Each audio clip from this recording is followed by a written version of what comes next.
കാര്യം ഒരു aglaonema variety ആണെങ്കിലും അതിൻ്റെ ഒരു അഹങ്കാരം ഒന്നുമില്ലാത്ത വളരെ കോമൺ ആയിട്ട് വളരെ ഈസി ആയിട്ട് നമുക്ക് വളർത്തിയെടുക്കാൻ പറ്റുന്ന ഒരു പ്ലാന്റ് ആണിത്. ഇത് അഗ്ലോണിമ ഡിഫൻബാക്കിയ.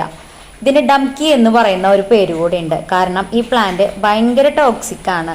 ഇതിലടങ്ങിയിരിക്കുന്ന കാൽസ്യം ഓക്സലേറ്റ് നമ്മുടെ കഴിക്കുകയാണെങ്കിൽ നമ്മുടെ പെറ്റ്സ് അതുപോലെയുള്ള നമ്മളായാലും കുട്ടികളായാലും അത് ഇങ്ങനെ വായിൽ ചെന്നാൽ ചൊറിഞ്ഞ് ഭയങ്കര അസ്വസ്ഥതയും ബുദ്ധിമുട്ടൊക്കെ ഉണ്ടാവാനുള്ള സാധ്യതയുണ്ട്. അതുകൊണ്ട് അതൊന്ന് ശ്രദ്ധിച്ചാൽ നമുക്ക് വളരെ ഈസി ആയിട്ടും വളരെ വേഗത്തിലും വളർത്തിയെടുക്കാൻ പറ്റുന്ന ഒരു വെറൈറ്റിയാണ് നമ്മുടെ ഡിഫൻബാക്കിയ. ഈ വെറൈറ്റി നല്ല ഡാർക്ക് ഗ്രീനും ക്രീം കളറും കൂടി മിക്സ് ചെയ്ത് വരുന്ന കളറാണ് ഇതിൻ്റെ ലീഫിനൊക്കെ വരുന്നത്. അത് സൺലൈറ്റിൻ്റെ വേരിയേഷൻ അനുസരിച്ച് അതിൻ്റെ കളർ വേരിയേഷനിൽ കുറച്ച് വ്യത്യാസം വരും കേട്ടോ. ഇപ്പോൾ കുറച്ച് മഴയൊക്കെ ആയതുകൊണ്ട് കുറച്ച് സൺലൈറ്റ് കുറവായതുകൊണ്ട് അതിൻ്റെ green colour dark green colour കുറച്ച് കയറി കൂടി വന്നിട്ടുണ്ട്. അല്ലെങ്കിൽ നല്ല വൈറ്റ് ഓഫ് വൈറ്റ് കളറായിട്ടാണ് ഇരിക്കുക. അപ്പോൾ ഇതുപോലെ ഇതിൽ നിന്ന് കുറേ ഇളപ്പുകളൊക്കെ പൊട്ടി മുളച്ച് വന്നിട്ടുണ്ട്. അപ്പോൾ അതിൻ്റെ മദർ പ്ലാന്റ് ഞാനിങ്ങോട്ട് കട്ട് ചെയ്ത് മാറ്റുകയാണ് കേട്ടോ.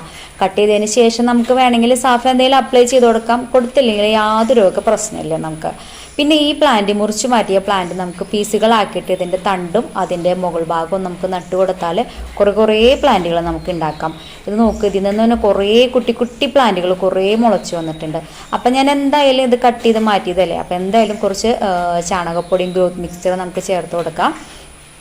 അപ്പോൾ ചാണകപ്പൊടിയാണ് ഞാൻ ഇട്ട് കൊടുക്കുന്നത്. വേറെ മെയിനായിട്ട് വേറെ അങ്ങനെ വളങ്ങളൊന്നും, കുറച്ച് എല്ലുപൊടിയും കൊടുക്കും. വേറെ പ്രത്യേകിച്ച് അങ്ങനെ വളങ്ങളൊന്നും കൊടുക്കാറില്ല.